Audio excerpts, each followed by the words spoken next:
All right, guys, welcome back to the Make or Break Show. We're hanging out with Matt Stultz, calling in from Maine. Matt, the digital maker extraordinaire. I feel like you've been in this world a really long time, and now, I guess professionally, your role is over at Prusa, and you manage community. Is that the right way to say it? Yeah.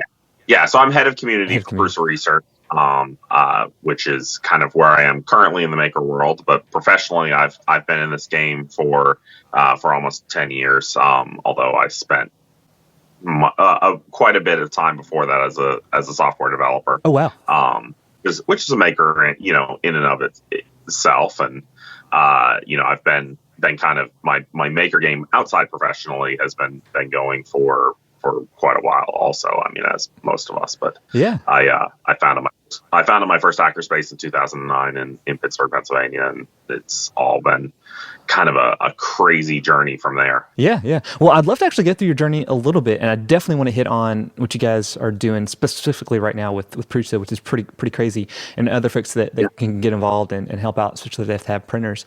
But yeah, s- that's the important part, not necessarily me, but yeah, no. I definitely want to talk about kind of all of it if that's cool. So I know that so you said you kind of started with software. So on the maker side of things, like even growing up, was that something like you were into, like tinkering and everything, or did that come a little bit later? yeah, I mean, it was always something I was interested in. And I would definitely say, even as a kid, I was kind of, one of these like serial skills collector. I would teach myself to juggle, and was in theater and marching band, and so learned an instrument and different things. And so I think that kind of sets on that same kind of path. And eventually, at some point, that kind of came down the road of like, okay, the technical side of being a software developer was, tinkering around writing not just the apps I'm doing professionally, but, little things that help my day to day life. And I was always really into networking. And so when the kind of like Wi-Fi rage took off and everything, that's when I really feel like I kind of crossed into the semi maker world, Uh-huh. because I was like, oh, I want to make better antennas, and I want to make Wi-Fi gear, and war driving rigs and stuff like that. And so I bought my first soldering iron so I could solder antennas for building Wi-Fi antennas. And then it just kind of progressed from there. And eventually Arduinos came around, and I think that changed a lot of our worlds. Yeah. So So for networking, were there things you wanted to broadcast, or was it just the technology of networking that made you interested? it was mostly, so the initial entry into kind of the networking world was being at college and wanting to set up better Quake LANs. Got it. Okay. Um, and so later on, the kind of Wi-Fi side of things was a case of, oh, this is new, this is emerging, this is cool. We don't have to be tethered all the time. This is great, but it's also a security risk, and things like that. Yeah. So Yeah. So you professionally said you were doing software. Where were you developing for, or who were you developing for? um, so lots of little business Got it. companies. One way I like to say it without kind of getting too into things is, if I worked for a logistics company, and our kind of biggest client is also probably the most likely place you're going to eat a French fry in this country, Got it. Okay. um, maybe with a burger. Right. Right. And a lot of my job was writing software and writing reporting systems and things like that to track how many French fries we're shipping around this country, which is an insane number. Yeah. Yeah. And so, but that kind of led me, especially with the hackerspace world, that led me to, getting a call from a buddy one day, and he said, we need a lot of help here. We're doing amazing things. Do you want to come help us write Thingiverse? Oh wow. Okay. And so I was a software developer on Thingiverse, so for a short period of time. Oh dang, I did not realize that. Okay, so that connection makes more sense than to even where you're at now. But you also worked for Make, and I know you were the digital fabrication editor for a while. Yeah, digital fabrication editor for a while at Make Magazine. Put together four of our Digifab issues. Yeah, four. I was on the team for two before that, where I was one of the testers and, kind of working my way through. But then the editor at the time left, and Meg said, "Hey, can you come on board and help us out?" And so I kind of, at that point, exited the software world and spent my time reviewing Digifab equipment. Yeah. How did you get plugged in initially, just as a tester? So after leaving Thingiverse, I was still, I had bought a cupcake and was already doing 3D printing before I joined the Thingiverse world. I had even made a 3D printer that printed in cheese for Maker Faire Detroit 2011. Oh, well, like actual cheese? Like yeah, cheese an actual cheese. That's crazy. Okay. And we were live printing on crackers. That's crazy. In our yurt at Maker Faire Detroit, and printing cheese on the crackers and then handing them to kids to eat. My joke was always, with regular 3D printing, when you have a failed print, it's a waste. It's a total, put it in the garbage. Right. With cheese 3D printing, if you have a failed print, you just eat it. That's cool. And if you have a successful print, you just eat it. And so, yeah, that's cool. It was a good time, but so I'm forgetting the original question here because I went off the rails there. No, yeah. So how did you get then? Because of Maker Faire, is that how you got to make Magainze? I knew people through Maker Faire. Obviously was on, was part of the Thingiverse team. When I left, MakerBot, I was living in Warwick, Rhode Island, which is a suburb of Providence. And I had moved to Rhode Island so I could be close enough to Brooklyn to go down to Brooklyn to be at MakerBot once a week. Before that, I was in Pittsburgh. Got it.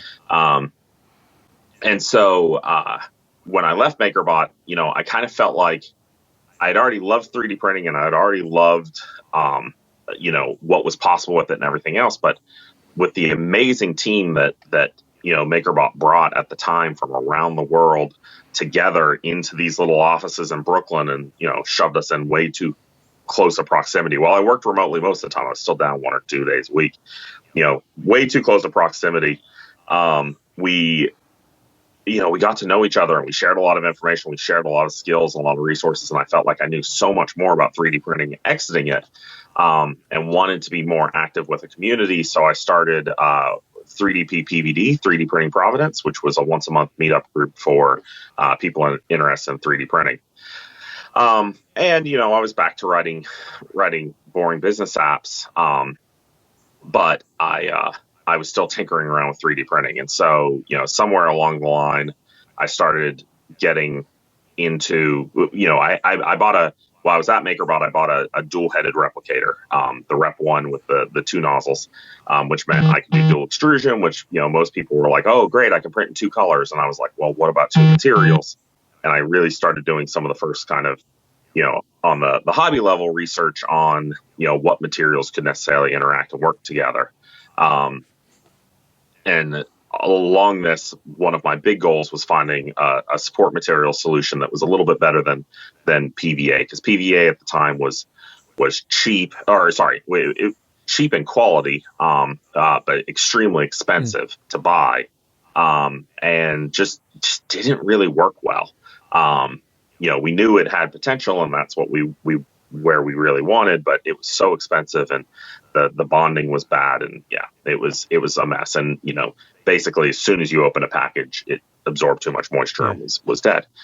So I was trying to find other support material solutions, and eventually I was the one who did the initial release and kind of proof of concept for using HIPS, high impact polystyrene, as a soluble support material with limonene in ABS printing. And so that kind of spread through the 3D printing world and things much faster. And, all these things combined together with living in close proximity to a man called Brian Jepson, which if you've never talked to Brian Jepson or heard anything about Brian Jepson, he's a little bit of a unsung hero, I think, of the maker movement. He worked for Make, worked for O'Reilly, worked for Make, largely doing books for them. He was kind of the very first person to start a mini maker fair, the Providence Mini Maker Fair. Before that, mini maker fairs didn't really exist. And he is kind of the great connector of makers. And so he lived in Rhode Island also. So I knew him a little bit through Maker Fair and, them being there and everything else. And so eventually when kind of the testing team started doing their things, the first guy who put it together was a gentleman named Matt Griffin, who's now with Ultimaker. But I knew him at MakerBot also. And he was going to bring me onto the team, but it got sidetracked at the last minute. But then the following year, as they were putting together the list, especially because of some of the work that I've been doing and everything else, and Brian recommending me and Matt recommending me and everything else, I ended up on the team. Yeah. So for people that aren't aren't familiar with just that would that come out around Christmas time, like the full feature? It was typically November. Okay. It was our November December issue. It would come out in November. Which was kind of we always saw it as the Christmas buying guide, right, also. Right. So, and then the first 3 years, it was 3D printing only. It was the Make Guide to 3D printing. And I think the first 2 years, maybe all three of those first 3 years, it was a premium extra. So you didn't get it with your subscription. You had to buy it on a newsstand. And then later we turned it into part of the subscription because people wanted it so much. And at that point, when I came on board, I said, let's do more than just 3D printing. Let's turn this into an entire Digifab issue and talk about CNCs and laser cutters and vinyl cutters and any other, push a button, out comes a thing, devices. So is this, like 2016? Like, is this that kind of range, 2015, somewhere in there? 2015, I think, was our first Digifab issue. Got it. Okay, cool. Yeah. 2016, 2017, 2018, yeah. So I had Jen on the podcast when she was doing all the Project Egress stuff, and I think that was the first time Yeah. And so I think that was the first time I realized there's a whole team behind, because I think she was part of one of the years doing it, and so it just sounded just like a magical world. She was part of the team for about 3 years. Oh, cool. And Jen was awesome. She definitely was one of my favorite team members, overall. She was part of the kind of, the end. She was part of the definite core crew. Yeah. Was awesome. But yeah, it's one of these things that was magical, and also it's nice to have my summers back. And right. The shootout was awesome, and it was painful also. Yeah. So there were a lot of people that didn't hang for a second year because they didn't quite realize what they were walking into. Yeah. For those that don't know about it and everything else. Yeah. So the shootout was our way of testing 3D printers, CNC machines, laser cutters, where we did the majority of our testing as Christmas morning. Like, what's it like to buy this thing, unbox it, set it up, and get it running? And then how well will that item perform? And we did most of our testing over the course of like a 3 to 4 day weekend. Oh, wow. Where of everything? Of just about everything. Good night. Okay. Yeah. Yeah. And so, we would have a team of like 16 people. And we would lock ourselves in some space. The last 3 years, it was my hackerspace in Rhode Island.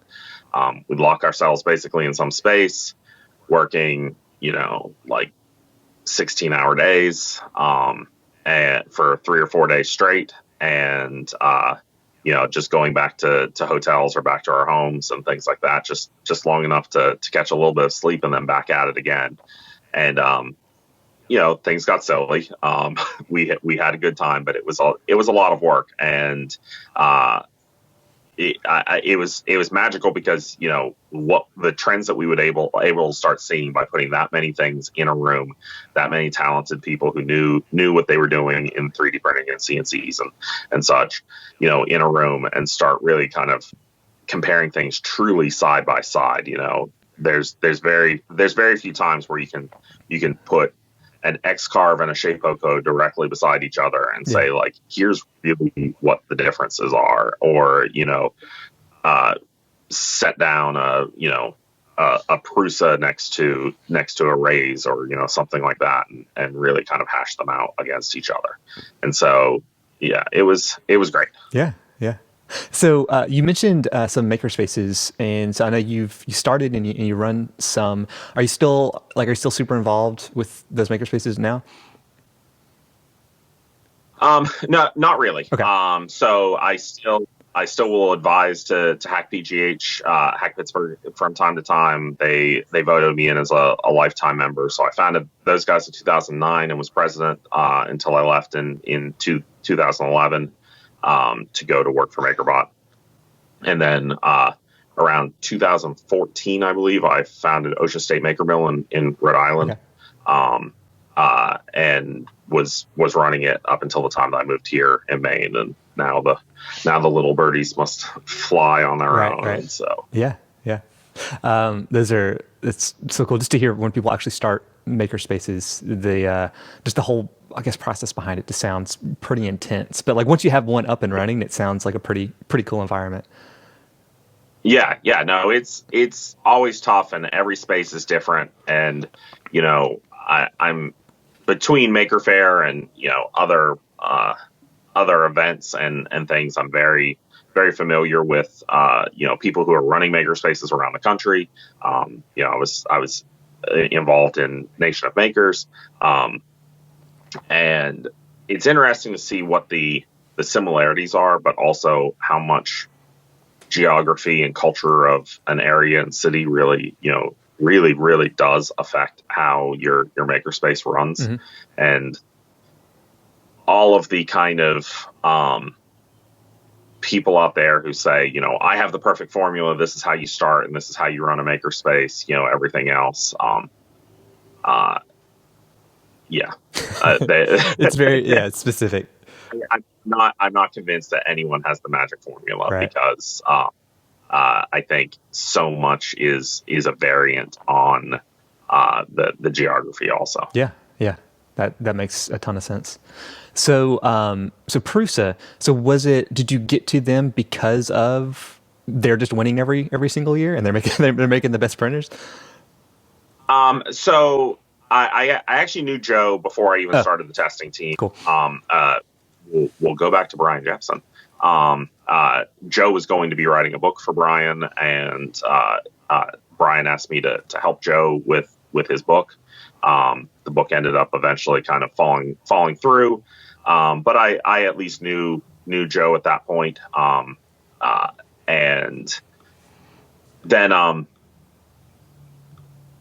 you know, eventually, yes, you know, there was the connection made with the testing side of things, and, you know, the Prusas, you know, Joe had made his name in the rep world for doing the Prusa simplified Mendel, but, you know, the first i3 variant, you know, wasn't very, very popular. It had its issues. I have one. I built one. But, you know, wasn't really a thing. And so while Joe was a big name, you know, Prusa printers themselves weren't, you know, any kind of world champion or whatnot. Right. So, you know, to be really honest, when Joe got in contact with me at Make and, you know, was like, hey, I've got this new printer, you know, the i3 Mark II. We want you guys to test it. I was like, okay. And, you know, I wasn't really expecting much out of the printer. You know, again, knew the name, knew Joe himself. And, you know, we brought it in and ran it through our testing weekend. And at the end of the weekend, we were shocked. It was even before, like, it wasn't long into testing. We were like, oh, this thing's actually pretty good. Yeah. We weren't expecting this, but, like, hey, you know, he put an E3D V6 in there, and, you know, that's a great hot end, especially at the time. Right. And, there's a lot of things he did kind of right and did smart here. And this is actually working really well. And, by the end of the weekend, we were like, this thing won. Like, this is the machine all of us, preferred using, really enjoyed. And, it takes a couple days to kind of figure out our scores for who actually won, for real. But we kind of felt like, just looking at things, that there was a good chance that the Prusa had actually won by the numbers, which I can explain that real quick. When our testing at Make, we had a series of test probes that we did, and our testing protocol was the tester would print the probe using default slicing settings, set the machine set up the way that's recommended for the machine to be set up. They'd end up printing the probe, and they put an ID number on it, and they filled out a little database explaining, what machine it came off of, and different print characteristics. But there would just be an ID number on the bottom of the print. Those would all go into plastic bags and then get handed off to a judge. Our judge never knew what printer Cool. came off of. They just knew an ID number. They would fill out a separate database. We'd bring everything together, and you'd be able to score the prints blind off of, the different printers. So when we talk about who won by the numbers, it's, whose default setup with the material that they recommend with printer straight out of the box gives us the best prints. And, the Prusa had won. And so we put it on the cover of the magazine. Joe will tell you that it's nice to be on the cover. Yeah. It changes your business. And, it's interesting how much I've heard this from the different machines that I've managed to put on the cover. And so, of course, then they wanted to continue participating in the shootout. And, Joe was always at Maker Faire. So between talking to him about shootout stuff and then, seeing him at Maker Faire and hanging out at Maker Faire and everything else, like, we became friends. It doesn't mean I was judging his machines any differently. Right. I'm friends with lots of people throughout the industry. But eventually, as things at Make were looking like they weren't going to be a good continual fit, I decided to leave Make, and I called Joe actually from China and said, hey, I just want you to know that that I'm leaving Make. And he said, oh, well, if you're leaving Make, then come join my team. And this was October 2018. Okay. And I'm like, well, I've already accepted another job. I can't turn them down. He's like, but, you've been wanting to make a new Thingiverse. We're making a new file repository. We're starting, the Prusa style Thingiverse. And, you've wanted a new Thingiverse because, Thingiverse is dying.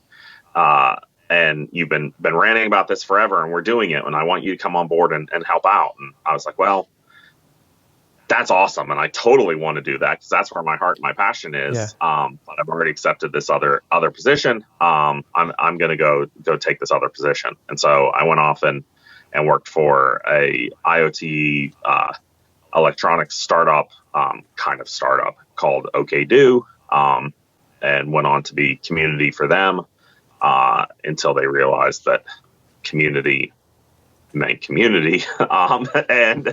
And they didn't want a community manager anymore. And so at that point, I called Joe back up and I was like, hey, do you still want me to come work on Prusa printers? And he said, absolutely. And so I joined the team. That's cool. So when you say community means community, what does that look like in relation to your work now? Like, what are you able to do with Prusa that has made you stick around with it? I mean, so again, I've founded 2 hackerspaces. I ran a 3D printing meetup group for 7 years. Like, I'm into getting people together around making, and connecting people and working with people. And again, and the Maker Faire thing, like, for the past, again, like 10 years, Maker Faire hasn't been a, once a year, thing for me. It's been, how many maker fairs can I get to, as possible. It's, my kind of last few years average, I think, has been, seven fairs a year, across the world. And so, you meet a lot of people and you get used to hanging out with makers. And, I kind of love that communal side, and the Prusa community is fantastic as is. We're so helpful to each other, and, want to work, and so excited about, these awesome little, at-home factories that all of us have, that, people are super excited, and they want to work with each other. And so, coming in on the Prusa community side of things and saying, okay, let's try to build Prusa printers, but let's also try to build Prusa printers in more of a grassroots way of getting smaller communities together. Let's build more, and make the Prusa community more than just an offline community. And so, one of the big things I was doing until, the world locked themselves into their homes, was, traveling around the U.S. throwing Prusa parties. So I would go to a hackerspace and I would invite our customer list and say, like, hey, come meet your neighbors with Prusas. Cool. One of the things that was one of our first launches with Prusa printers is the Prusa printers map. Where do people have printers around the entire globe? And so it's kind of fun because you start to see, like, oh, hey, I'm not the only person in my town. Yeah. And, I think a lot of us, when we look at a map, the only person in my town, you kind of say, I'd like to meet that guy. But it's kind of, awkward to email out to someone and say, hey, do you want to have a cup of tea and or a cup of coffee and talk about our 3D printers? But if someone from Prusa sends an email to all of you and says, let's hang out for an evening, pizza and drink some beer and talk about our printers, it's not so weird. Yeah. So, that was really something I was, working on and doing, and, kind of kicking off around the country, was getting these community events together. And now I'm stuck at home. Love being here in Maine and things, but I want to go out and interact with the community, outside more. But for now, I've got to use online tools and interact with people. So yeah. So that definitely brings me to the reason I definitely want to bring you guys on. And so it's funny that you mentioned, like, we all have little factories inside of our houses, and then you're building this community, and then it's really cool to see that come in, like, the power of that community and all those, like, factories all over the world with all the COVID crazy stuff. So how did that even start? Did someone just at Prusa's have the idea, hey, we should start making these shields and let's put the file out there? Like, kind of what was that kind of walkthrough? Yeah, so I want to absolutely start this with the caveat of, like, that team is doing absolutely amazing stuff, and I don't want to take any credit for the amazing work that they're doing. My job is more like helping people connect here in the U.S. and helping, which now is also like bringing small, like, COVID teams together and trying to get more people together. But I don't want to take any credit for, like, the creation side of what they've done on this. Like, it's amazing. It's fantastic, and it's incredible to work for a company that's doing these kind of things and thinking this way forward. But I don't want to make it sound like I'm pulling out any CAD and sitting here drawing face shields that are going up there. I just want to be very clear on that. I'm very, like, credit where credit's due on all aspects of things. So that being said, I think there's something, and I was talking about this with someone else recently, I think there's something very kind of intrinsic to people who self-identify as makers or part of the maker culture, that, we want to improve our worlds. We want to change things and improve the world that we live in. And, sometimes that's as little as I'm improving my direct world by 3D printing a phone stand that I can, set on my desk so I can, see my screen while I'm still at my computer. But then other times it's like, let's make life-saving devices that, can be printed around the world. And I don't think that these mindsets are mutually exclusive. So, we have a great company of talented employees and talented designers who are building our printers and building our systems and everything else. And they kind of get what it takes to, kind of mass produce on 3D printers.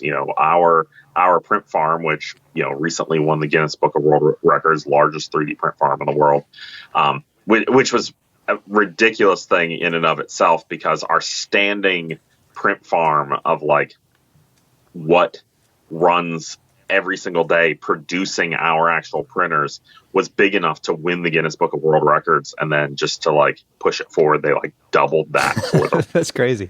I did not realize that. That's funny.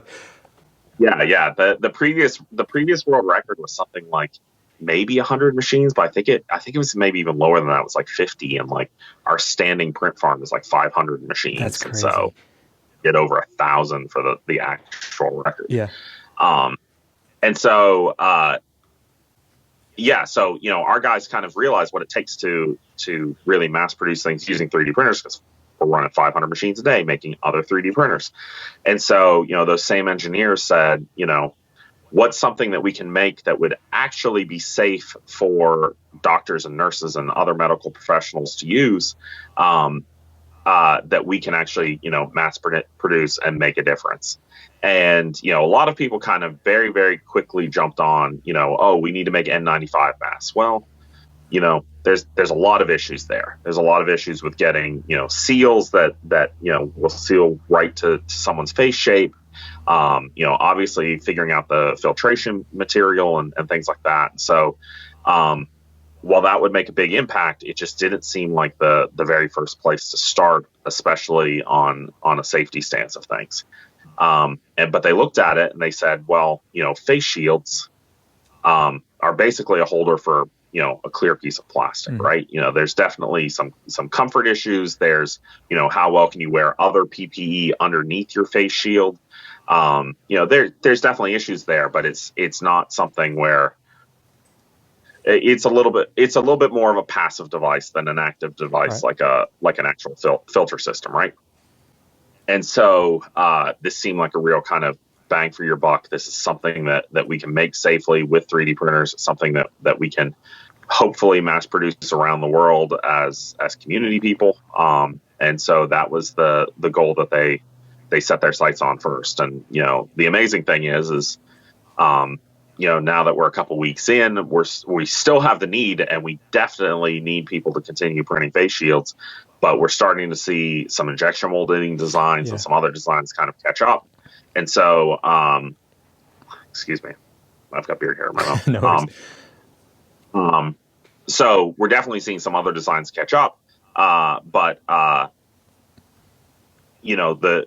3D printing world isn't done. Because the nice thing is unlike injection molding, where we need to, create molds and make sure that they work right, and, kind of the cost and labor behind getting ready, we can quickly kind of cat up what is the next design and, move on with that in the 3D printing world. And I know that, our team back in the mothership, as I call them, back in Prague, they're hard at work at like, what are the next designs going to be besides this face shield? What else is needed?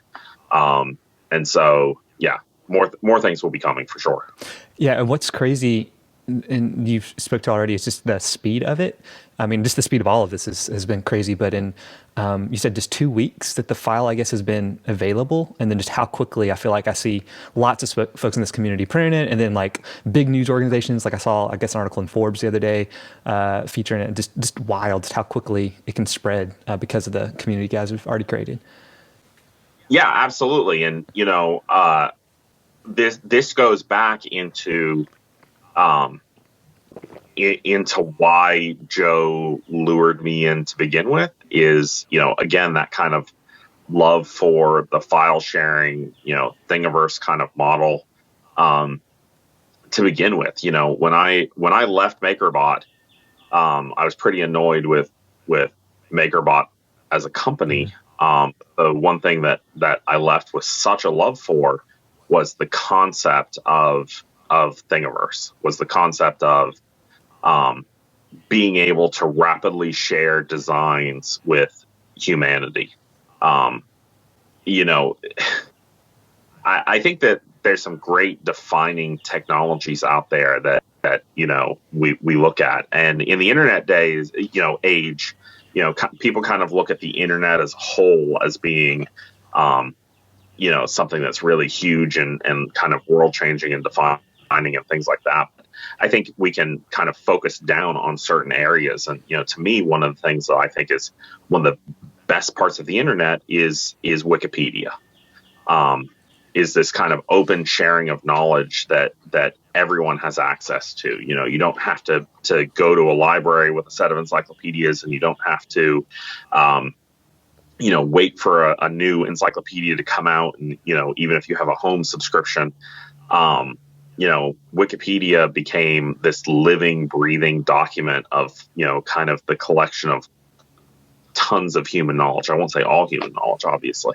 But, and obviously Wikipedia has its issues and things like that. But I see this as being like this great thing. And I don't think we've realized the power of, file sharing, physical file sharing sites yet. But I think somewhere down in the distant future, people are going to kind of talk about the pivotal change of when humanity started actually sharing designs for physical objects. Like, we've kind of become, I think, a little bit numb to how amazing that is. The idea that, like, anyone in the world can have the same cup. Right. Our kind of distribution systems otherwise, like, sure, maybe someone has a red Solo cup, here, but someone else somewhere else in the world has a little plastic red cup that's a little bit different because a different manufacturer made it, and it didn't get shipped in the same place around the world. But nowadays, all of us could just like download the same cup, and everyone could print the same cup, and everywhere around the world we would have the this exact same cup, and it didn't have to be distributed by tankers, ships, freight ships moving stuff around the world that tip over and lose rubber duckies in the middle of the ocean, or anything like that. It was distributed freely and openly across the internet, and anyone who wanted it was able to hit print and go. And I think that's huge. Mm-hmm. One of the early stories that came out of Thingiverse that always kind of clicked with me is the guys who were operating Thingiverse and starting MakerBot were hanging out in Brooklyn and working on things, and they see an upload come up of a whistle with the P printed inside of it. So the rattle inside the whistle would be printed inside the thing. And they see it pop up, and it was a designer from Germany or France. I can't exactly remember where. Europe. And they had uploaded it. And within, an hour or, however long it took to print, the guys in Brooklyn, from the time this thing was uploaded to the internet, like an hour later, they had a physical copy of this whistle in Brooklyn. Yeah. And, you can't ship goods. Right. That fast. It's impossible. Right. And so, this kind of power that we're able to have of distributing physical objects is just huge to me. Like, in my head, it's a game changer for humanity, which people laugh at me sometimes of being that grandiose with it, but I think time will prove me right. Yeah. So yeah, that's cool. Even though, again, sorry, I'll kind of bring it back to where we were because I keep rambling. No, you're fine. What happens when I start at 9 o'clock in the morning? I think. I think we're seeing some of the power with this right now with the face shields, right? Like you say, the number of people that you see around the world printing the same face shield and distributing it out to hospitals. And, we're now, tens of thousands of these things being made, is just kind of incredible.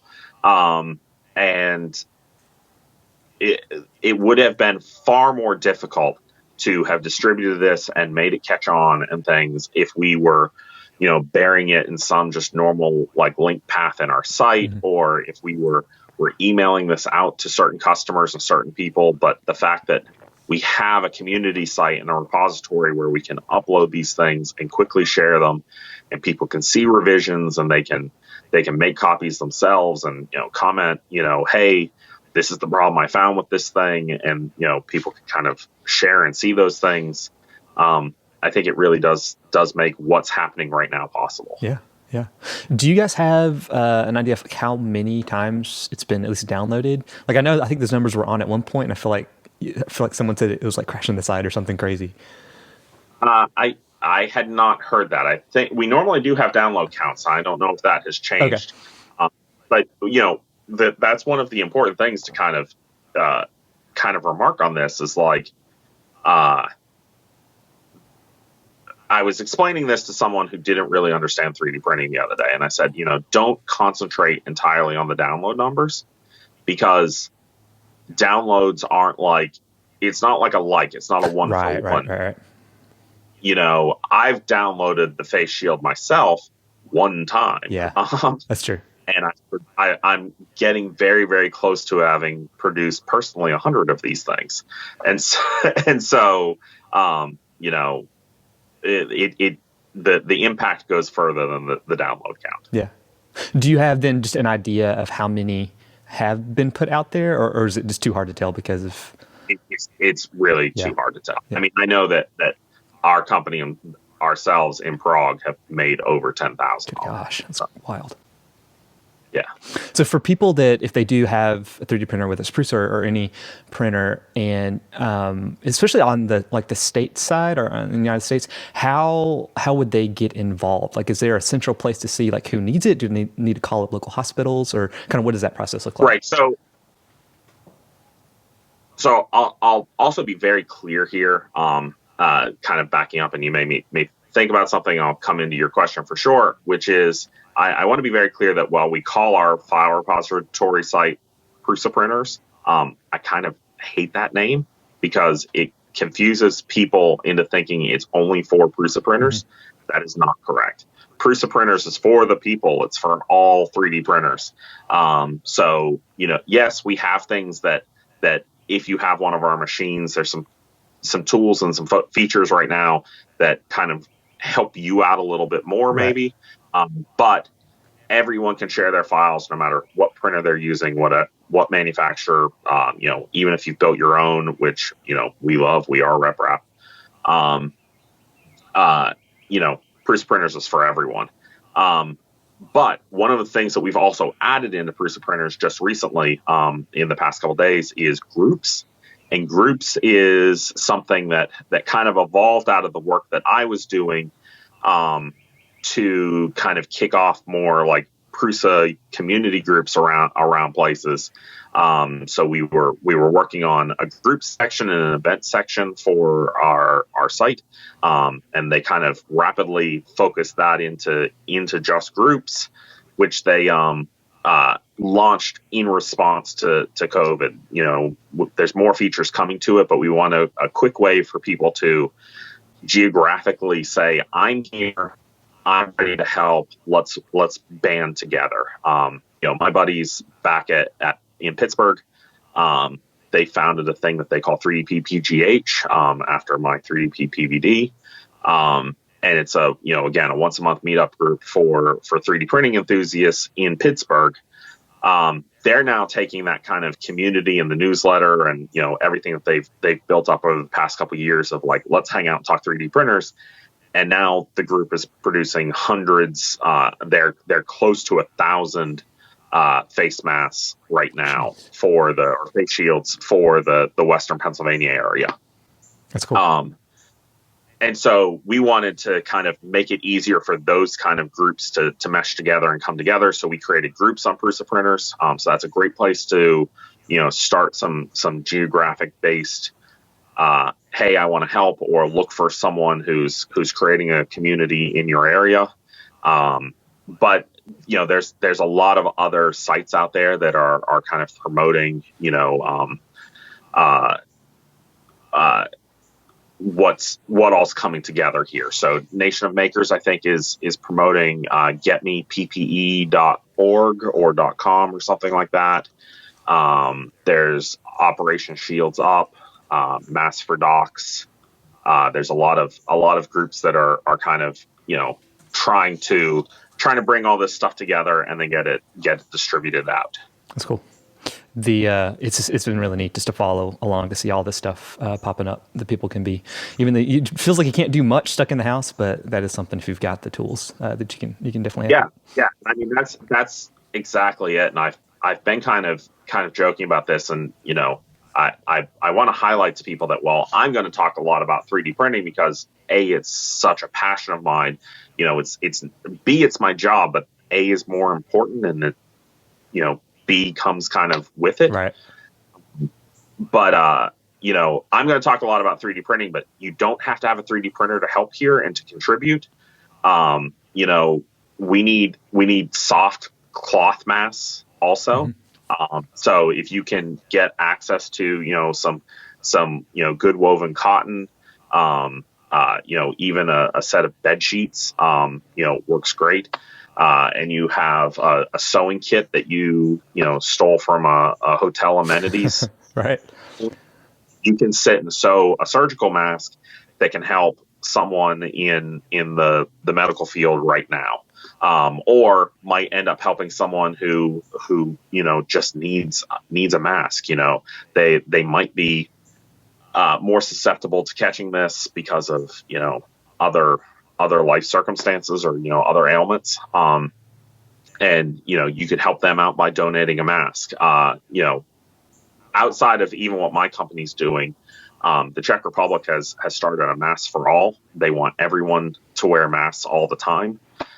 So whether you're sick, whether you're healthy or not, if you're leaving your house, wear a mask. And the idea being that if I'm sick and I don't know it, I'm less likely to spread it to you because I'm not going to be projecting these micro droplets of infected saliva, bodily fluids out, because the mask is going to catch that. And if you're sick and know it or don't know it or whatever, you're not going to be as likely to make me sick. So it's helping everybody else. But to make that happen, the people of the Czech Republic had to sit down and sew masks. So like bars that were already shut down kind of converted over to sewing areas, and nursing homes were bringing in sewing machines for retired people to sit there and sew masks. And this is a huge effort. So, if you're sitting at home right now watching Call of Duty, or playing Call of Duty, there might be a better duty for you to call to the rest of humanity. Yeah. So learn to sew. That's great. That's great. There was actually someone was asking, I don't know if you know specifically on the actual clear mask part. I know people have talked about PETG and Mylar. Do you know like if places people are sourcing stuff or things that you'd recommend or people checking out sources? Yeah. So there have definitely been some sourcing issues with getting the PETG sheets. It's a commonly used plastic, we see probably more of it being used in blow molding than anything, which you still use the pelletized form and not necessarily a sheet form. I think we've seen a lot from the packaging industry, and I've been personally putting some calls out on Twitter that the packaging industry, if they could donate any of this, because when you go out and get your takeout and it's in the clear plastic like clamshell, your salad or what, that's a vacuum formed, thermoformed PETG sheet. And so these sheets are out there, but a lot of plastic suppliers that kind of have warehouses and deal with the public, are largely looking at sign companies or things like that. They didn't have a ton of it, so we've seen a lot of it kind of dissolve away fairly quickly as these things were coming up. So we're being kind of creative with some of the solutions. People are using the dividers that go inside of notebooks. Oh, really? Yeah. And those can work fairly well. Apparently, I haven't tried this, but I've heard it works fairly well. That if you take 2 sheets of laminate paper or laminate film, put them together and run them through your laminator, obviously without a piece of paper between them. It will stiffen them up, and they'll become stiff enough that they can be formed, and they're fairly optically clear. I have a little desktop vacuum former called a Meiku vacuum former, and I realized that the sheets for those are basically the right size for the Prusa shield. They're a little tiny small, but you can fit it in and make it work. So I've actually sourced a bunch of those. Matter Hackers is selling them, as well as you can get them on Amazon and things like that. That comes out to a little bit more than a buck a mask, but it is a source right now. And we're searching down and looking for some other sources. I got a line yesterday on over 3,000 pounds of PET cheese sheets. Oh, geez. So we're trying to figure out how to make that work right now. Yeah, that's awesome. That being said, like, don't let the ability to get a hold of the sheets stop you from contributing. So a good example is Pooch from Repcord, who's part of Mass for All. He's Mass for Docs. Sorry. So Pooch is leading a big effort in California to bring as many masks together as possible, and then he's distributing them out to hospitals in need, largely on the West Coast. But his call right now is he doesn't even need the face shields themselves or the top bands. He needs more chin sections, because CME CNC has started injection molding the actual headbands, and Pooch has a pretty good line on the Petchy shields. But the bottom chin protectors on most of the shields are on, in the Prusa design, don't injection mold as easily. And so he needs people to print as many of those and send those to him as he possibly can, because he has 5,000 shield or 5,000 headbands from injection molding from CME CNC. And now he needs the chin bars to go with them. So even if you can't get a hold of the clear sheets, you can still print and still help. Just look for the groups that are kind of combining resources. Gotcha. Yeah, that's awesome. Well, I don't want to take a ton of your time. I know you've got lots of stuff going on, but for people that do want to connect with you personally, is that the best place you'd send them? Yeah. Twitter's the kind of my preference of how people get in touch with me, and I'm more than happy to share my email out over DMs over that and things like that if the conversation needs to go deeper than 288 characters or whatever. Yeah, yeah, and that's just at Matt Stultz. Yeah, at Matt Stultz. Cool. Well, I appreciate your time and all the work you're doing. I know you're looking forward to getting back out on the road, but I appreciate you doing the virtual community stuff. So it's always a huge help. For as much as I want to be on the road and everything else, I also want everyone to be safe and healthy. So, stay home. Don't go out. I talk about like physical communities and things like that being great, but right now it's not the time for them. Meet your friends and things over the internet, and then when this is all said and done, then we can all sit down and share drinks together. Yeah, that's great. Well, thank you so much. It's been a blast. Yeah, absolutely. Thank you. Mm-hmm.